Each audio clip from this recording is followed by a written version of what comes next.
just yesterday, well, it finally happened. After hinting at it for more than a year, President Trump has officially announced his 2024 presidential candidacy. While speaking at his Mar-a-Lago resort, the same resort, I should mention, that was raided by the FBI a few months ago, well, President Trump announced his intention to run for president in the upcoming election.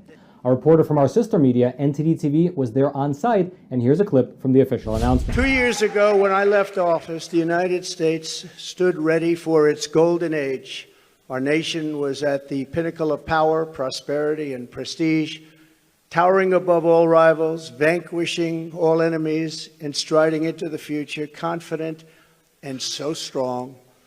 In 4 short years, everybody was doing great. Men, women, African Americans, Asian Americans, Hispanic Americans, everybody was thriving like never before.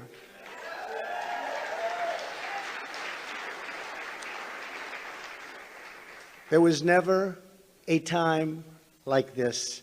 We turned the page on decades of globalist sellouts and one-sided trade deals, lifted millions out of poverty, and together we built the greatest economy in the history of the world.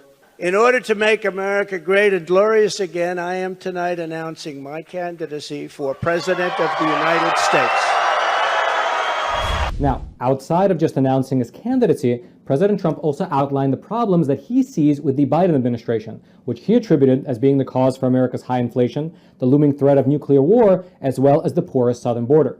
Furthermore, in regards to China, well, here's what President Trump said, quote, "We turned the page on decades of globalist sellouts and one-sided trade deals, lifted millions out of poverty, and together we built the greatest economy in the history of the world.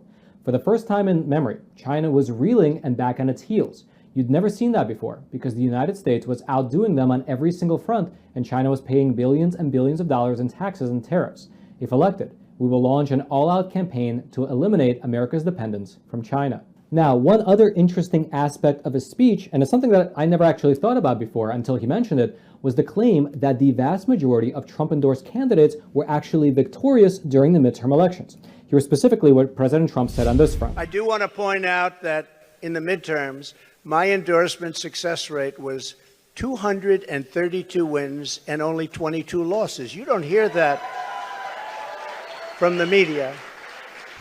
And indeed, once I got back and I crunched all the numbers, well, here's what they actually show. In total, during the 2022 midterm elections, President Trump endorsed 257 candidates.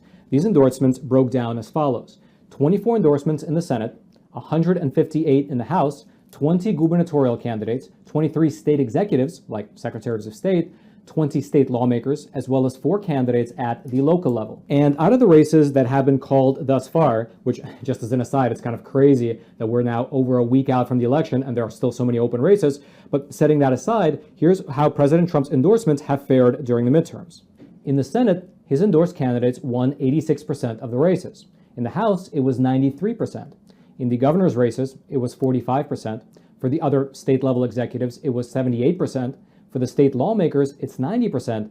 And in the 4 local races that President Trump offered an endorsement, his candidates of choice won 100% of the races. And so indeed, just as President Trump mentioned in his speech, well, these win rates are quite high. In total, during the midterms, those candidates who received President Trump's endorsements wound up winning 213 out of 241 races that have been called thus far, which is about 86% of the races, meaning 86% win rate across the entire midterm elections for Trump-endorsed candidates.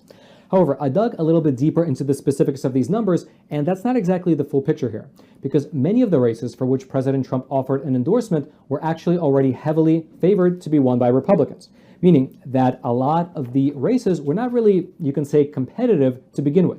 President Trump's endorsement might have helped the candidate, but it might or might not have been the deciding factor in their victory. As an example of what I mean by that, if we take a look at the Senate race in Idaho, well, the Republican there won by about 32 points. Idaho was not about to send a Democrat to the Senate, and so President Trump's endorsement most likely wasn't the deciding factor. It probably didn't hurt, it probably helped, but at the same time, it wasn't the deciding factor. And so what I did was that I narrowed the focus and I took a look at only the battleground elections, meaning the midterm races that were either toss-ups or races that leaned slightly left or slightly right. Essentially, I filtered only for the competitive races. And when you look at this data, well, it's a slightly different picture. There were 37 battleground races that had President Trump's endorsed candidate in the running. There were 7 in the U.S. Senate, 21 in the U.S. House, and 9 in the gubernatorial elections. And out of the races that have been called so far, well, President Trump's win rate in these battleground races are as follows: 43% in the Senate, 43% in the House, and 22% in the governor's races. Overall, within these battleground races, Trump-endorsed candidates won 14 out of 35 races that have been called thus far, which is about a 38% win rate, which is still, quite frankly, better than my endorsement would have done, but it's obviously less than what the data shows for the general election. And so the establishment within the Republican Party, they have seized on this point, on the point of these battleground races, and they blame President Trump for the Republican Party's underperformance during the midterms. On the flip side, however, President Trump, he pushed back, laying the blame at the feet of Mitch McConnell and the other establishment Republicans, and by being relatively forthright in his expectation of extreme resistance from the establishment on his new hopes for the 2024 presidential nomination. Here's specifically what he said, quote, "We will be resisted by the combined forces of the establishment, the media, the globalists, the Marxist radicals, the woke corporations, the weaponized power of the federal government, the colossal political machines, the tidal wave of dark money, and the most dangerous domestic censorship system ever created by man. We'll be attacked, we'll be slandered, we'll be persecuted, but we will not be intimidated, we will persevere, and we will stand tall in the storm." And indeed, just as he mentioned in that statement, well, President Trump's campaign is facing quite a few headwinds. And if you'd like to see what these headwinds are, if you'd like to get a glimpse into what they look like, well, go into the YouTube search bar right now and type in the word Trump. Just type it in. Just like that, Trump. Then filter by only the posts from the last week and then sort by the number of views. So then you're only looking at the most recent and the most viewed videos about Trump on YouTube. And as you can see, almost all of them, with very few exceptions, are negative. They're almost all negative, with many of them coming from late night TV shows which openly and unabashedly mock both President Trump as well as his supporters. Now, of course, this is not a new phenomenon by any stretch of the imagination. However, after January 6th, well, social media companies, they completely removed even the veneer of balance. Because whereas before, they needed to at least have the appearance of some sort of balance in their coverage.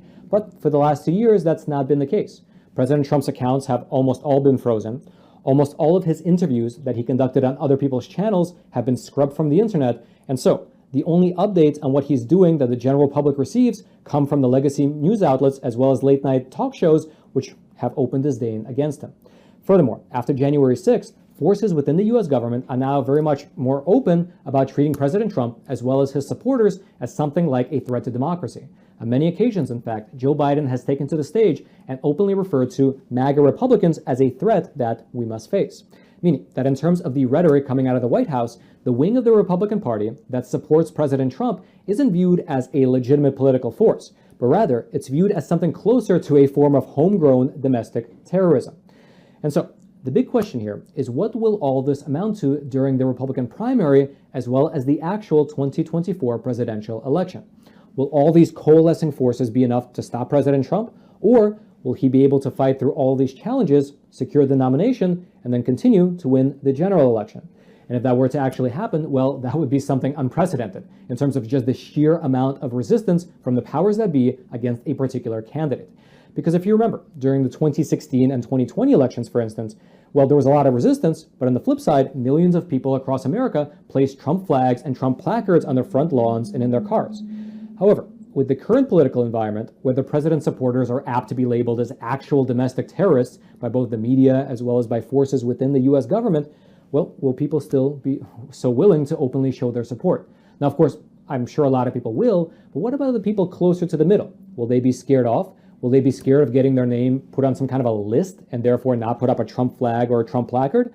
And then, would this type of situation lead people who don't see many Trump flags flying throughout their neighborhood assume that his support has withered? Well, I guess only time will tell. He just announced his candidacy yesterday, and there's about 2 full years before the actual election. And actually, I'd love to know your thoughts on this matter. What do you think of President Trump's announcement? Do you think it's a good idea for him to run? Do you think that he can get the Republican nomination? And if so, do you think he can actually win the general election in 2024? And also, as a fun aside question, if the forces within the Republican Party actually push back hard enough and nominate someone else as their candidate, well, do you think that President Trump would still run on a separate ticket? And if he does so, would you vote for him? I'd love to know your thoughts. Please leave them in the comment section below. I'll be reading them later tonight, as well as into the coming days in the rest of the week. If you'd actually like to check out the entirety of President Trump's speech, which went well over an hour, well, you can find it over on epictv, our awesome no censorship video platform. So like I mentioned earlier, our reporter was there yesterday at Mar-a-Lago reporting from the ground on President Trump's speech. And if you'd like to watch that entire report, I'll throw the link to it. It'll be right there at the very top of the description box. I hope you check it out. And then until next time, I'm your host, Roman from the Epoch Times. Stay informed, and most importantly, stay free.